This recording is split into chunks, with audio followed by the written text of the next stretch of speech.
નમસ્કાર મિત્રો, મારી યુટ્યુબ ચેનલ નવા જૂનીમાં આપ સૌનું સ્વાગત કરું છું. સૂર્યાસ્ત થઈ ચૂક્યો છે એટલે એટલી બધી લાઇટ નથી, પણ જેટલી પણ લાઇટ છે એમાં આપણે આ વિડીયો શૂટ કરવાનો પ્રયાસ કરીએ છીએ. ચેનલ નવી છે તો જે કોઈ લોકો સુધી આ વિડીયો પહોંચે પ્લીઝ સબસ્ક્રાઈબ કરો, press bell icon two gate latest update of my videos અને મને સહયોગ કરો, મારો ઉત્સાહ વધારો. વાત કરવી છે ચૈતર વસાવાની. ચૈતર વસાવા એટલે આદિવાસી હૃદય સમ્રાટ. અને હું તો કહું છું કે ન માત્ર આદિવાસી હૃદય સમ્રાટ પણ ગુજરાતના યુવાઓના એ હૃદય સમ્રાટ બની રહ્યા છે. આદિવાસી હિતની વાત હોય, ગુજરાતના પ્રજાના હિતની વાત હોય, ચૈતર વસાવા હંમેશા જુઝારૂ રહ્યા છે, હંમેશા લડ્યા છે. સ્ટેચ્યુ ઓફ યુનિટીના નિર્વાસિત લોકોની વાત હોય કે મનરેગા કૌભાંડો હોય, એ ચાહે દાહોદ કે ભરૂચના કૌભાંડો હોય, કરોડજજ્જુવાળા નેતા છે, સિંહવૃત્તિના નેતા છે, કરિશ્માતી નેતા છે, લોકોના હૃદય સમ્રાટ છે ચૈતર વસાવા. આપ સૌને ખબર છે કે થોડા દિવસ પહેલાં દાહોદ મનરેગા કૌભાંડ થયું અને એમાં બચુ ખાબડના છોકરાઓ જેલમાં પણ ગયા, આક્ષેપો લાગ્યા અને આ મામલો કોર્ટમાં છે. કોર્ટ દ્વારા જામીન આપવામાં આવ્યા, ફરીથી બચુ ખાબડના દીકરાઓને પૂછપરછ માટે લઈ જવાયા. એટલે ન્યાયિક પ્રણાલીમાં, ન્યાય વ્યવસ્થામાં આ કેસ ચાલી રહ્યો છે. ત્યારબાદ ભરૂચ મનરેગા કૌભાંડ પણ આપણી સામે આવ્યું અને ભરૂચ મનરેગા કૌભાંડ વખતે ચૈતર વસાવાએ છાતી ઠૂકી અને કહ્યું કે ન માત્ર ભાજપના નેતાઓ સાથે સાથે કોંગ્રેસના નેતાઓ અને બ્યુરોક્રેસી એટલે કે જે અધિકારી વર્ગ છે એ બધા જ લોકો આ કૌભાંડોમાં સામેલ છે અને બધા સાથે મળી સૌનો વાટકી વ્યવહાર કરી અને કૌભાંડ આચરી રહ્યા છે. ત્યારે હીરા જોટવા દ્વારા ચૈત્ર વસાવા ઉપર આક્ષેપો કરવામાં આવ્યા. હીરા જોટવા કોંગ્રેસના નેતા છે, એમના દ્વારા પ્રેસ કોન્ફરન્સ કરવામાં આવી અને કહેવામાં આવ્યું કે હું એટલો મોટો બદનક્ષીનો દાવો કરીશ ચૈતર વસાવા ઉપર કે એ આખી જિંદગી કોઈની ઉપર ખોટા આક્ષેપો નહીં કરે. હું પાક છું, હું સાપ છું, હું નેકદિલ ઇન્સાન છું અને હું નિષ્ઠાવાન પ્રામાણિક નેતા છું.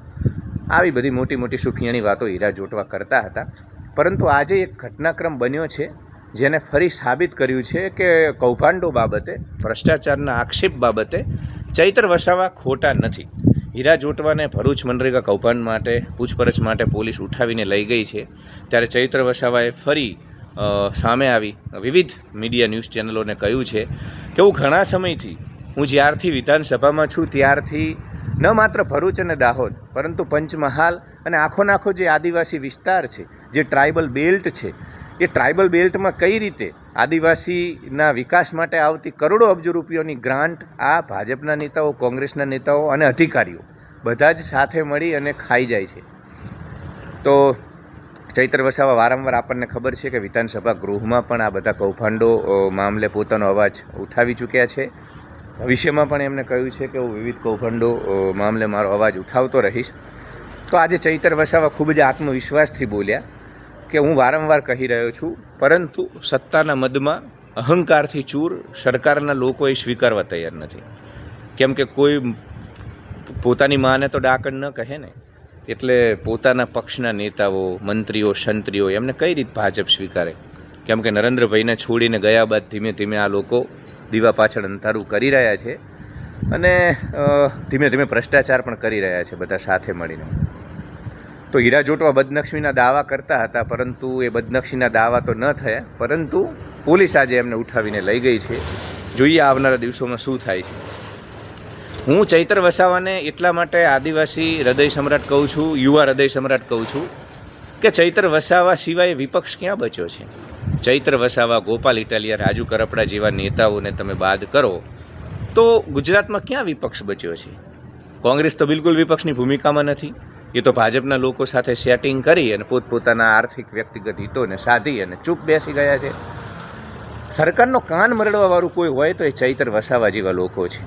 રાત દિન પોતાની ધારાસભાના વિસ્તારના લોકોના હિત માટે જાગનારા કોઈ જો યુવા નેતા હોય તો એ માત્ર ચૈતર વસાવા છે. તો હું બિલકુલ ખુલીને ચૈતર વસાવાનું સમર્થન કરું છું. ઠીક છે, ચૈત્ર વસાવા પણ માણસ છે, એની પણ ભૂલ થાય, એનામાં પણ ક્યારેક દોષ આવે, પરંતુ છતાં પણ હું કહીશ કે ચૈત્ર વસાવા જેવા નેતાઓ નથી. ડેડિયાપાડાના લોકો ખરેખર નસીબવંતા છે કે એમને ચૈત્ર વસાવા જેવો હૃદય સમ્રાટ મળ્યો. તો જોઈએ હવે બચુ ખાબડના દીકરાઓની તપાસ ચાલુ છે, હીરા જોટવાની પણ તપાસ ચાલુ છે. તપાસના અંતે બધું સત્ય બહાર આવશે, પરંતુ નિશ્ચિત આ કૌભાંડોનો પર્દાફાશ કરવા માટે આપણે ચૈતર વસાવાને સલામ કરીએ છીએ, અભિનંદન પાઠવીએ છીએ. ધન્યવાદ.